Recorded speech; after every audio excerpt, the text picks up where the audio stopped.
త్రిత్వమును గూర్చి తండ్రి, కుమార, పరిశుద్ధాత్ముడు వేరువేరుగా ఉన్నారని ప్రసన్నబాబు గారు తెలియజేస్తున్నారు. అలాగే తండ్రి, కుమార, పరిశుద్ధాత్ముడు ఏకమై ఉన్నారని ప్రసాద్ రెడ్డి గారు తెలియజేస్తున్నారు. వీరిలో ఎవరిది నిజమైన బోధో మీరే చూసి నేర్చుకోండి కూడా నేను ఇచ్చాను. అంటే నాన్న ఇక్కడ పేర్లు పెట్టబడ్డాయి యేసుక్రీస్తు వారికి. ఇందాక నువ్వు చెప్పావు యెషయా 9:6లో అవన్నీ కూడా ఒకరి పేర్లే.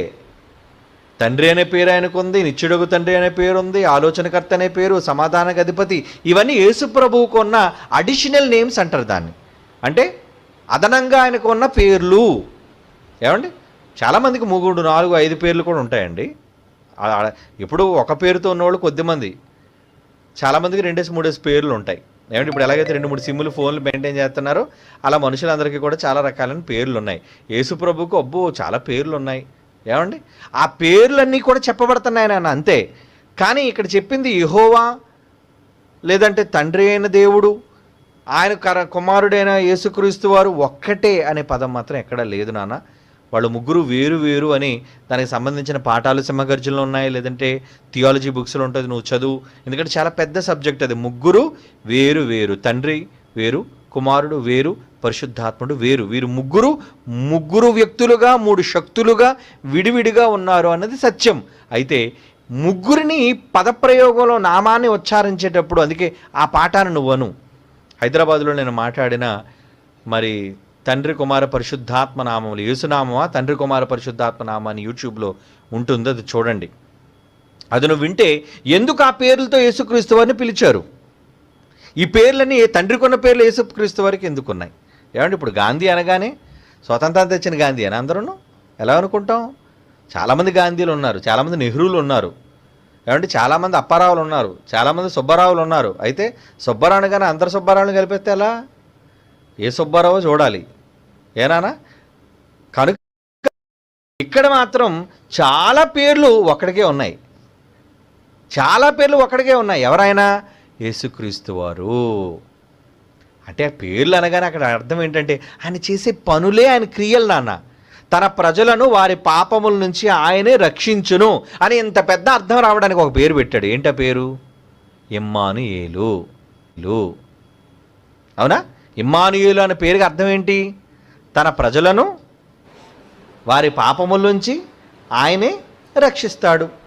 కనుక ఇమ్మానుయేలు అనే పేరుకి అర్థం అంటే క్రియలలో ఆయన చేసే ప్రతి పని ఒక పేరుతో సమానమే, ఏనా? కాబట్టి అలా యేసు ప్రభువు చేసిన ప్రతి చర్యకు ఆయన ఒక పేరుతో సంబోధించవచ్చు. సమాధానకర్త అంటే ఏంటి? సమాధానానికి అధిపతి అంటే ఏంటి? నిజంగా ఆయన వల్లనే సమాధానం దక్కుతుంది, ఆయన వల్లనే శాంతి అనేది లభిస్తుంది అని చెప్పడానికి ఆ మాట. అయితే యేసుప్రభు ఒక్కడే సమాధానపరుడా? తండ్రికి సమాధానపరిచే గుణం లేదా? పరిశుద్ధాత్మ దేవుడికి సమాధానపరిచే గుణం లేదంటే ముగ్గురు ఇటువంటి గుణాలు కలిగిన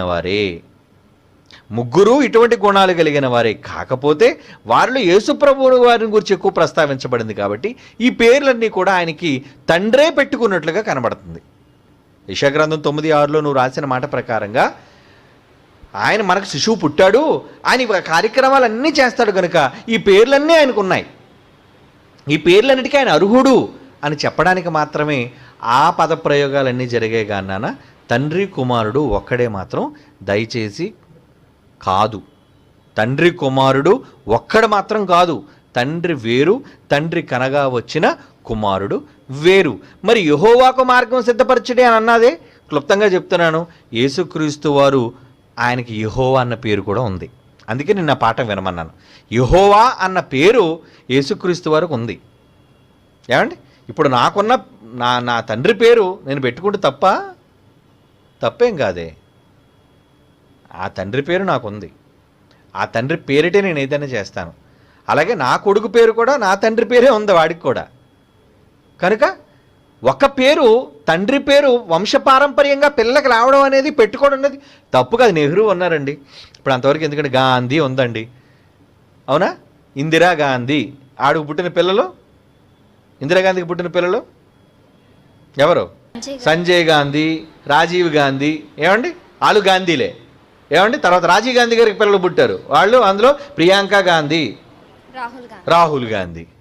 ఏమండి, సంజయ్ గాంధీ గారి భార్య మేనకా గాంధీ. వీళ్ళందరిలోనే గాంధీలే కనబడుతున్నాయి. ఇదేంటంటే అందరిలో నీ పేర్లే గాంధీస్ ఫ్యామిలీ అంటారు. అంటే కనుక దేవుళ్ళ వంశం, ఆ దేవుళ్ళ వంశంలో యెహోవా అన్న ఆ వంశంలో అందరూ యెహోవాలే. యెహోవాలు అందరూ ఉన్నారు కాబట్టి యెహోవా ఎందుకు ఒరిజినల్ యెహోవా ఎవరు? బైబిల్ రానట్టు కన్ఫ్యూజ్ అయిపోతాడు. భావం తెలిసిన వాడు ఈయన తండ్రి అయిన యెహోవా, ఈయన కుమారుడైన యెహోవా, ఈయన పరిశుద్ధాత్మ దేవుడు అయిన యెహోవా అనొచ్చు. ఎందుకంటే ఒకే ఫ్యామిలీ కదా. ఆ తండ్రి ఇంటి పేరు అందరికీ చెల్లుతుంది. ఎందుకంటే మన పేరు అంటే చెప్పండి, మనకి పేరు మనకు లేదా? పుట్టుకతోనే బై బర్త్ వచ్చేసిందండి మనకి. యెహోవా పేరు మనకెందుకు లేదు? ఆయన ఇంటోళ్ళు మనం. యెహోవా గర్భాన్ని పుట్టిన వాళ్ళం, ఆ ఇంటి పేరు మనకు లేదా? ఏమండి, నా ఇంటి పేరు యెహోవా అండి కాదని మీరు ఎవరైనా అంటారా? అనలేరు. ఒకళ్ళు కాదంటేనే ఆయనకు పుట్టలేదని మీరు ఒప్పుకున్నట్టే. కాబట్టి నేను ఆయనకు పుట్టాను కాబట్టి ఆయన పేరు నాకు ఉంది. యేసు ప్రభువు కూడా అదే అంటున్నాడు, మా అరణ్యంలో మార్గం సిద్ధపరచండి, యెహోవాకు మార్గం సిద్ధపరచండి. అక్కడ వచ్చింది యెహోవా కాదు నాన్న, యేసుక్రీస్తు వారే వచ్చారు. కానీ యెహోవాకు మార్గం అని ఎందుకు అన్నాడు? ఆయన పేరు యెహోవా కాబట్టి. పేరు యెహోవా, వచ్చింది యెహోవా కాదు, యేసుక్రీస్తు వారే యెహోవా పేరు పెట్టుకొని వచ్చారు కాబట్టి అక్కడ ఆ మాట రాయబడింది. అందుకే నువ్వు ఆ ప్రసంగం వింటే క్లారిటీగా నీకు ఉంటుంది. ఓకేనా? తప్పిపోద్దు. బైబిల్ బాగా చదవండి, నేర్చుకోండి.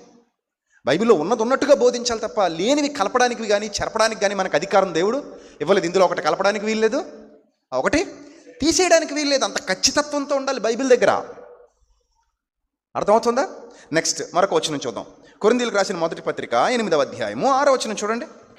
ఆకాశమందైనను భూమి మీదైనను ఉన్నను మనకు ఒక్కడే దేవుడున్నాడు, ఆయనే తండ్రి.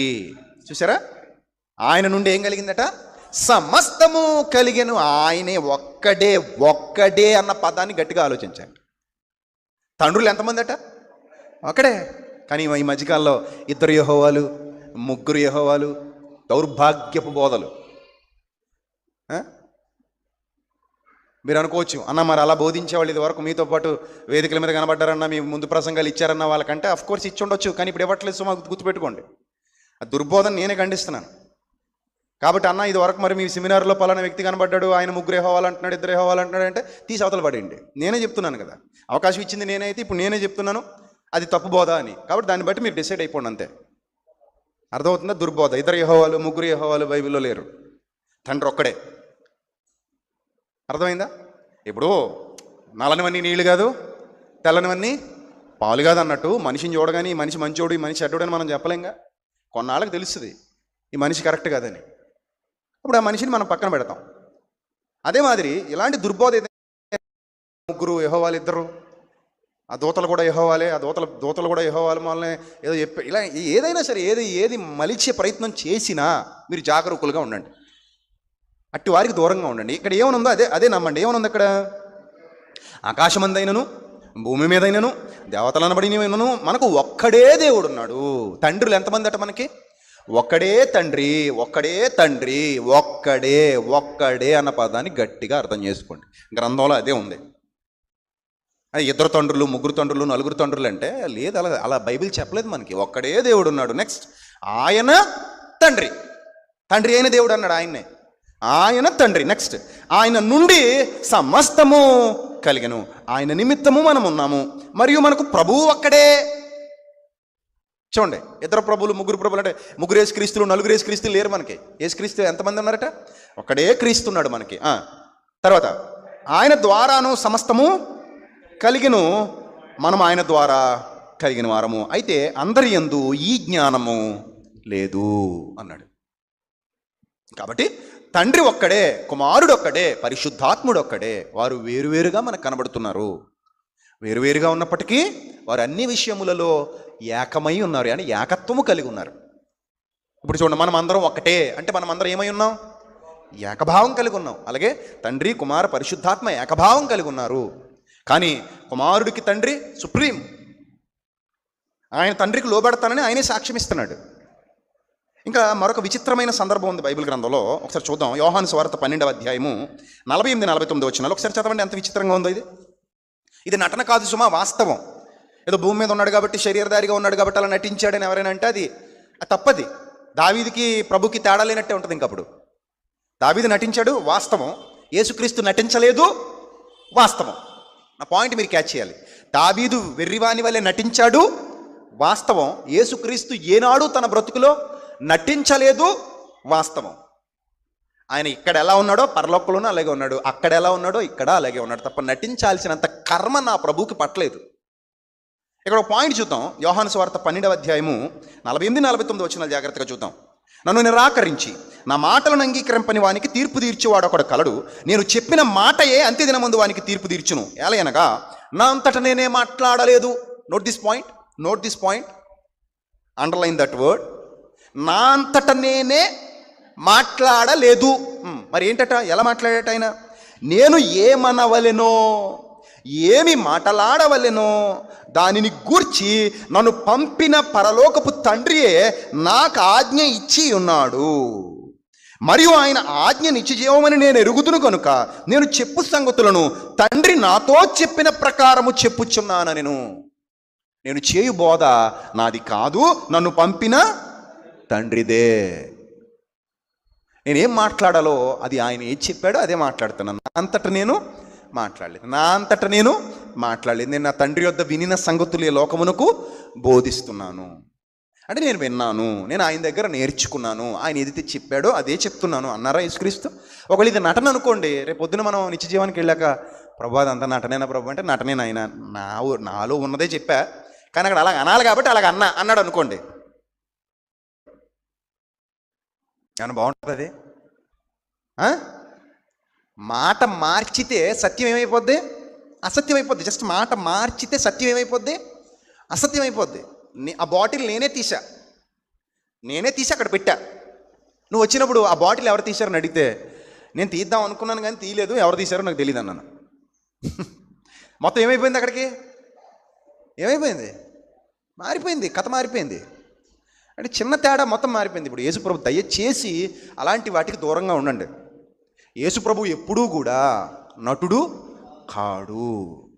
నా అంతటా నేనే మాట్లాడలేదు అన్నాడంటే హీ వాజ్ జెన్యూన్. ఆయన శరీరధారిగా ఉన్నప్పుడు కూడా జెన్యూన్గా ఉన్నాడు, జెన్యూన్గా మాట్లాడుతున్నాడు. ఆయన జెన్యూన్ క్యాండిడేట్. శరీరధారిగా ఉన్నప్పుడు కూడా చాలా నిక్కర్చిగా, చాలా పర్ఫెక్ట్. ఎక్కడా కూడా ఆయనలో ఎంత డిఫెక్ట్ లేదు. ఎంత తప్పు పట్టుకోవడానికి మన బతుకులు సరిపో అని చెప్తున్నాను. ప్రభువా అని నువ్వు వేలెత్తి చూపించడానికి ఆయన నీ ముందు నిలబడే అంతటి వాడు చిన్నవాడు కాడు. ఆయన మహాపర్వతం లాంటి వాడు. యేసుక్రీస్తు అంటే మహాపర్వతం. ఆయన గొప్పతనాన్ని ప్రశ్నించడానికి కూడా మన జీవితాలు సరిపో, అంత గొప్ప జీవితం అయింది. అలాంటి యేసుక్రీస్తుని మనం ఒక యాక్టర్గా చూపించడం తప్పు కదా. కాబట్టి ఇప్పుడు నా అంతటి నేనే మాట్లాడలేదు అన్నదాన్ని సంపూర్ణంగా నేను నమ్ముతున్నాను. గ్రంథంలో ఉన్న విషయాన్ని నువ్వు నమ్ముతున్నా? నమ్మాలి. రేపొద్దున తప్పు అని ఎవడైనా అన్నాడు అనుకోండి, అంత కాదు కానీ అదంతా వేరేలే, నీకు తెలియదులే అన్నాడు అనుకోండి, మనం ఏమనాలి? బాబు నాయన నీకు నమస్కారం, నువ్వు వెళ్ళి బాబు తూర్పు తిరిగి దండం పెట్టు, నాకు నువ్వు కొత్త కథలు చెప్పకు వెళ్ళని చెప్పాలి. అపోస్తలు దీన్ని ఒప్పుకున్నారు. అపోస్తలు ఒప్పుకుని దీన్ని రూఢిపరిచారు. యోహాను సువార్త ఆయనతో పాటు తిరిగిన యోహాను గారు చెప్తున్నాడు, శిష్యుడైన యోహాను గారు రాశాడు. వాస్తవం అది.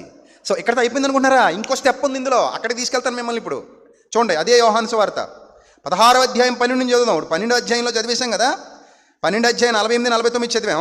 ఇప్పుడు 16వ అధ్యాయం 12 నుంచి చదువుదాం. ఒకసారి చూడండి. ఇప్పుడు యోహాను సువార్త 16వ అధ్యాయం 12 సెకండ్ వెర్షన్ ఇది. చూడండి ఇక్కడ ఏమనుందో. నేను మీతో చెప్పవలసినవి ఇంకను అనేక సంగతులు కలవు కానీ ఇప్పుడు మీరు వాటిని సహించలేరు. అయితే ఆయన అనగా సత్యస్వరూపి అయిన ఆత్మ అనగా పరిశుద్ధాత్మ వచ్చినప్పుడు మిమ్మును సర్వసత్యములోనికి నడిపించును. ఇక్కడ మళ్ళీ పాయింట్ అండర్లైన్ చేసుకోండి. ఆయన అనగా పరిశుద్ధాత్ముడు తనంతట తానే ఏమీ బోధింపక, ఇందాక నా అంతట నేనే కాదు, ఆయన చెప్పిందే నేను మీకు చెప్తున్నా. ఇక్కడ తనంతట తానే ఏమీ బోధింపక. ఇక్కడ ఇది అండర్లైన్ చేసుకోండి, అక్కడ అది అండర్లైన్ చేసుకోండి. రెండు వచనాలు దగ్గర పెట్టుకుని చదువుకోండి. తండ్రి బోధించినది కుమారుడు బోధిస్తున్నాడట. తండ్రి ఏదైతే మాట్లాడమన్నాడో అదే కుమారుడు మాట్లాడుతున్నాడట. అంతే తప్ప తనంతట తానేం మాట్లాడలేదట. ఇది ఫస్ట్ పాయింట్. సెకండ్ పాయింట్, ఆయన అనగా పరిశుద్ధాత్ముడు తనంతట తానే ఏమీ బోధింపక వేటిని వినునో వాటిని బోధించి సంభవింపబో సంగతులను మీకు తెలియజేయను. ఆయన నా వాటిలోనివి తీసుకుని మీకు తెలియజేయను కనుక నన్ను మహిమపరచును. ఎందులో తీసుకుంటాడట? నా వాటిలోనివి తీసుకుంటాడు. నా వాటిలోని తనంతట తాను బోధించడు, నా వాటిలోనివి తీసుకుంటాడు. అర్థమవుతుందా? నా వాటిలోనివి తీసుకుని మీకు బోధించును కనుక నన్ను మహిమపరుస్తాడు. నా వాటిలోవి తీసుకుంటాడు కాబట్టి నన్ను మహిమపరుస్తాడు. ఇప్పుడు మహిమ నాకు, నా ద్వారా తండ్రికి. ఏమండి? నన్ను మహిమపరుస్తాడు. నెక్స్ట్, తండ్రికి కలిగి ఉన్నవన్నీ నావి, అందుచేత ఆయన నా వాటిలోనివి తీసుకొని మీకు తెలియజేయనని నేను చెప్పి తిని అన్నాడు. ఇక్కడ మళ్ళీ క్లారిటీ ఇచ్చాడు. అంటే నా వాటిలోనివి అనగానే తండ్రివే, తండ్రికి కలిగినవి నావి, తండ్రి దగ్గర నేను తీసుకుంటే నా దగ్గర నుంచి మళ్ళీ ఎవరు తీసుకుంటున్నారు? పరిశుద్ధాత్ముడు తీసుకుంటున్నాడు. క్లారిటీ ఎంత క్లారిటీగా ఉందో చూడండి ఇక్కడ మనం చదువుతున్నటువంటి సందర్భం. ఇక్కడ నటనకు ఆస్కారం ఉందంటారా ప్రియులారా? చెప్పండి. లేదు, అది వద్దు. ఆ మాట పాపం, ఆ మాట అనకూడదు. మనం దేవుడు నటుడు అన్నట్టుగా మనం మాట్లాడకూడదు. దేవుడు ఒక్కడే, తండ్రి ఒక్కడే, అంతే తప్ప ఏదో యాక్టింగ్ చేసి ఆ పాత్రలు సృష్టింపబడిన పాత్రల్లో ముగ్గురుగా ఇద్దరు ఒక్కడే ముగ్గురుగా యాక్టింగ్ చేయడమను, అయితే ముగ్గురు ఒక్కడిగా యాక్టింగ్, ఈ యాక్టింగ్స్ ఏమీ లేవు. వారు ఏకమై ఉన్నారన్నది సత్యం, ఒక్కటిగా ఉన్నారన్నది సత్యం, కలిసి ఉన్నారన్నది సత్యం. అంతే తప్ప ఒక్కడే అనేది మాత్రం, అంటే ముగ్గురు కలిపితే ఒక్కడు అనేది మాత్రం ఎక్కడ బైబిల్ చెప్పలేదు. ఒక్కడు ముగ్గురుగా పాత్రలు పోషించాడని ఎక్కడ బైబిల్ చెప్పలేదు. ఇప్పుడు ఇక్కడ కూర్చున్న మనమందరం, నేను, నానిగారు, లేకపోతే మన రాజు, మన తమ్ముడు శ్రీను, మేమందరం ఏకమై ఉన్నాము అన్నాం అనుకోండి. దాని అర్థం ఏంటి? వీళ్ళందరూ ఒకటే, అంతేనా? మీరు నాకు చెప్పక్కర్లేదయ్యా, ఆ పండుగరికి చెప్పండి చాలు, లేకపోతే ఆ రాజుగారికి చెప్పండి చాలు, నాకు చెప్పినట్టే అన్నాం అనుకోండి. అంటే నేను పండుగారు ఒకడేనా? లేదా నేను రాజుగారు ఒకడేనా? కాదు కదా. ఆయన చెప్తే నాకు చెప్పినట్టే అని అంటే దాని అర్థం ఏంటి? వీళ్ళందరూ ఒకటే, ఏకమై ఉన్నారు, ఒక టీం. అలాగే సంఘమంతా ఒకటే, ఏకత్వం, ఏకమై ఉన్నారు, ఒక్కటిగా ఉన్నారు. కానీ తండ్రి సుప్రీం, కుమారుడు పరిశుద్ధాత్ముడు. సర్వములో సర్వముగు నిమిత్తము తనకు సమస్తమును లోపరిచిన తండ్రికి కుమారుడు తానే లోబడును. కొరింథీయులకు రాసిన మొదటి పత్రికలో చెప్తాడు. సో ఎంత అద్భుతంగా బైబిల్ ఉంటే, కాదండి మనం ఏదో కలగూర వంటకం చేద్దాం, పచ్చడి చేద్దాం అంటే, కిచిడి చేద్దాం అంటే బైబిల్ ఒప్పుకోదు. ఉన్నది ఉన్నట్టుగా స్వీకరించాలి.